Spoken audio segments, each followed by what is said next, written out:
তাহলে আপনি কম্পিউটার ব্যবহার করেন বা লেখালেখি করেন, আপনাকে আর্গোনমিক্স মানতে হবে। স্বাস্থ্য সচেতনতামূলক আয়োজন, গণস্বাস্থ্য কথায় আজ আমরা আলোচনা করব একটি অত্যন্ত গুরুতর সমস্যার বিষয়ে, ঘাড় ব্যথা। বর্তমানে মোবাইল, কম্পিউটার, দীর্ঘক্ষণ একভাবে বসে কাজ করা এবং ভুল ভঙ্গিতে ঘুমানোর কারণে ঘাড় ব্যথা প্রায় সব বয়সের মানুষের মধ্যে দেখা যাচ্ছে। এই বিষয়ে আমরা বিস্তারিত জানতে কথা বলবো বিশিষ্ট ডিসেবিলিটি এন্ড রিহ্যাব বিশেষজ্ঞ ডক্টর মোহাম্মদ শফিউল্লাহ প্রধানের সাথে। স্যার, আসসালামু আলাইকুম। ওয়ালাইকুম সালাম ওয়া রাহমাতুল্লাহি ওয়া বারাকাতুহু। ঘাড় ব্যথার প্রধান কারণগুলো কি? খুব ইম্পর্টেন্ট বর্তমান যুগে। আমরা যারা রিহ্যাব বিশেষজ্ঞ, ডিসেবিলিটি পেইন নিয়ে কাজ করি, আমাদের কাছে মূলত ঘাড় ব্যথা রোগী অনেক আসে চিকিৎসার জন্য। এবং এই রোগীগুলা আগে আমরা বয়স্ক রোগী পেতাম, ধরেন যাদের বয়স 40 বা 50 বা তত ঊর্ধ্ব। কিন্তু এখন সেই রোগী তো আছি, বয়স্ক রোগীরা, তার সাথে যুক্ত হয়েছে ইয়াং নতুন প্রজন্ম, যেটা আপনি শুরুতেই বলছিলেন যে মোবাইল ফোনের ব্যবহার, কাজের ভুল, চলাফেরা বিভিন্ন কারণে হয়ে থাকে। আমাদের কাছে প্রচুর প্রবাসী রোগীরা আসে আমাদের ডিপিআরসি তে চিকিৎসার জন্য। আমার কাছে এই প্রবাসী রোগীরা কারা? সব ইয়াং, মানে নতুন প্রজন্ম যারা কাজ করছে। তো এটা খুবই ইম্পর্টেন্ট যে দিন দিন আমাদের ঘাড় ব্যথা রোগী বেরিয়ে চলছে। এর মূল কারণ হচ্ছে আর্গোনমিক্স।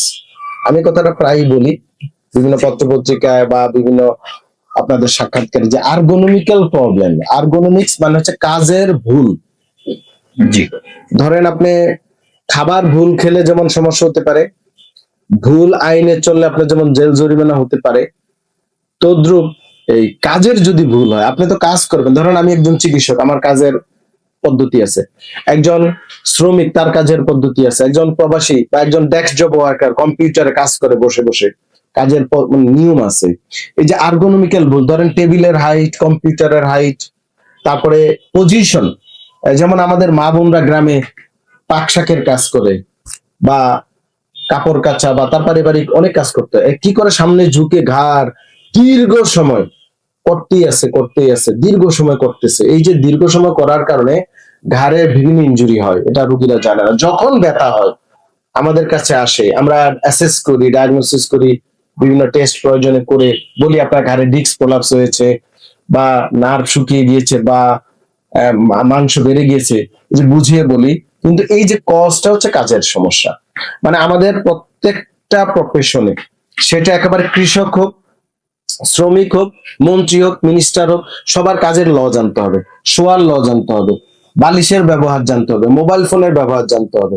অনেকে প্রফেশনাল কাজ মোবাইল ফোনে করে, জি। এটা কোনোভাবেই কাম্য না। মোবাইল ফোনে যখন প্রফেশনাল কাজ এভাবে ঘাড় সামনে রেখে রেখে করতে থাকবে, ঘাড়ের যে একটা সি কার্ভ থাকে, ঘাড়টা মূলত সি, এই সি কার্ভটা ইংরেজি আই অক্ষরের মতো হয়ে যায়, রিভার্স হয়ে যায়, সোজা হয়ে যায়। তখন ঘাড়ে জায়গায় জায়গায় আমাদের বোনস থাকে, বোনসের মাঝখানে ডিস্ক থাকে, ডিস্ক গুলা ফেটে যায়, লিগামেন্ট ইনজুরি হয়।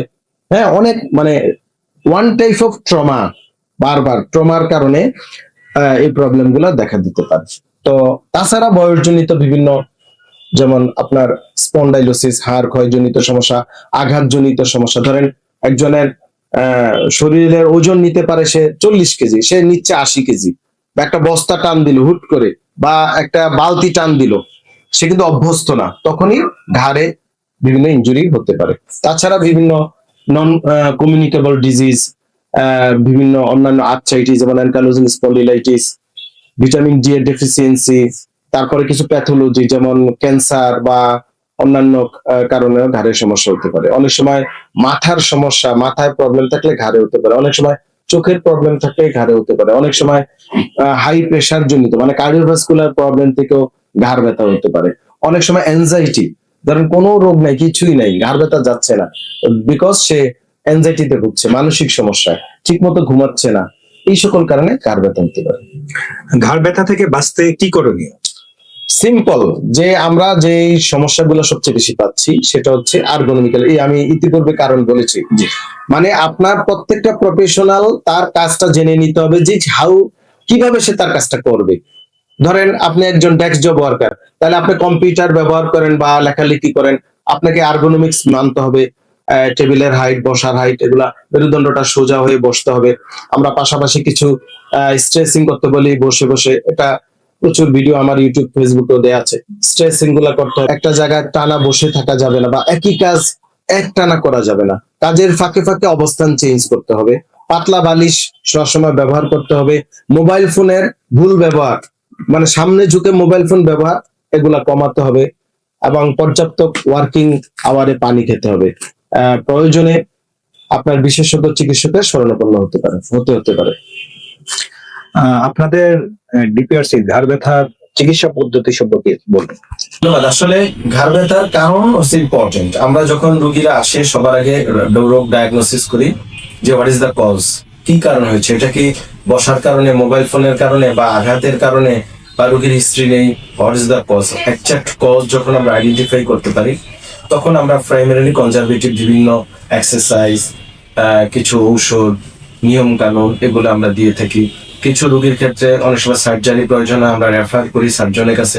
কিছু রোগীর ক্ষেত্রে অ্যাডভান্স রিহ্যাব চিকিৎসার প্রয়োজন হয়। বেশিরভাগ রোগী অপারেশন ছাড়া ঘাড় ব্যথা চিকিৎসার সমাধান করা সম্ভব, কারণ মোস্ট অফ দ্য কজই হচ্ছে আপনার বিভিন্ন ইনজুরি, চলাফেরা, কাজকর্ম বিভিন্ন কারণে। এবং পাশাপাশি রোগীদেরকে আমরা বিভিন্ন আর্গোনমি শিখাই, মানে পাতলা বালিশে ঘুমানো, মোবাইল ফোনের ব্যবহার শিখিয়ে দেওয়া হয়, অফিস ওয়ার্কে কিভাবে বসবে, কম্পিউটারের ব্যবহার, বা একটা মানুষ কতটুকু ভার উত্তোলন করতে পারে, এগুলার পাশাপাশি রোগীকে কিছু হোম এক্সারসাইজ এগুলা দেওয়া হয়। এবং রিহ্যাব চিকিৎসা ঘাড় ব্যথার জন্য অত্যন্ত কার্যকরী। বেশিরভাগ ক্ষেত্রে রিহ্যাব চিকিৎসা অপারেশনের বিকল্প হিসেবে কাজ করে, এবং খুব রেয়ার কেস রোগীদের ঘাড়ের অপারেশনের প্রয়োজন হয়। যেমন যদি রেড ফ্ল্যাগ থাকে, যেমন হাত পা অবশ হয়ে গিয়েছে, বা হাত একটা টোটালি প্যারালাইসিস, বা রোগীর প্রস্রাব পায়খানা প্রবলেম হচ্ছে, এই জাতীয় সমস্যা, বা আমরা বলি কোয়াড্রিপ্যারেসিস মানে হালকা অবশ ভাব, বা রোগী হাঁটতে চলতে কষ্ট হয়, ব্যালেন্স পাচ্ছে না, তখন সার্জারি প্রয়োজন হয়। আবার শুধু সার্জারি করলে হবে না, পোস্ট সার্জিক্যাল রিহ্যাব আবার করতে হয়। সেক্ষেত্রে আমরা আবার যেমন আমাদের ডিপিআরসি তে রেখে আবার আমরা কিছুদিন বিভিন্ন কনজারভেটিভ এক্সারসাইজ, ইলেকট্রোথেরাপি এগুলো আমরা দিয়ে থাকি। ধন্যবাদ স্যার। আপনাকে ধন্যবাদ, অসংখ্য ধন্যবাদ।